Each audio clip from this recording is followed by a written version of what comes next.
কথায় আছে যে ফুল আর গান ভালোবাসে না, সে নাকি হাসতে হাসতে মানুষ খুন পর্যন্ত করতে পারে। নমস্কার বন্ধুরা, মিনি গার্ডেনিং চ্যানেলে আপনাদের স্বাগত। আজকে ডায়ান্থিস ফুল গাছের বীজ তৈরি বিষয়ে আমি আলোচনা করব। দেখতেই পাচ্ছেন আমার গাছে অনেক পরিমাণে বীজ হয়েছে। তো বীজ আমি তৈরি করেছি ফুলের পরাগ সম্মিলনের মাধ্যমে। একটি ফুলের সঙ্গে অপর ফুল ছুঁয়ে কিছুক্ষণ হোল্ড করে রাখুন, এরপরে ছেড়ে দিন। দেখতে পাবেন এরপরে কিছুদিন পরে প্রত্যেকটা ফুলে এরকম ফল হয়েছে এবং ফলগুলো ঠিক এই পাশে যেরকম দেখা যাচ্ছে এরকমভাবে ফাটা ফাটা মতো হয়ে গেলে বীজগুলি তুলে নিন। বীজ তোলার সময় লক্ষ্য রাখবেন যাতে সাবধানে ফাটা বীজগুলো তোলা হয়। দেখুন আমার একটা বীজ কাঁচা অবস্থাতেই তোলা হয়েছে।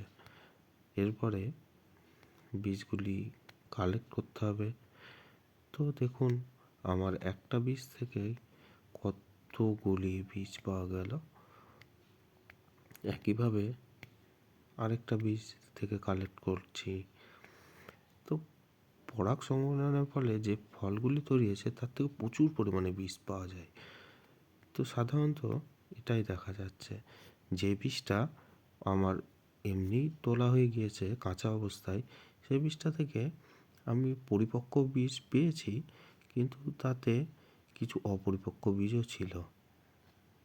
দেখুন এরপরে আমি বীজগুলিকে কালেক্ট করে নিয়েছি এবং মোটামুটি এতগুলো বীজ হয়েছে। দেখতেই পেয়েছেন আপনারা আমার গাছে এখনও কত পরিমাণ বীজ রয়েছে।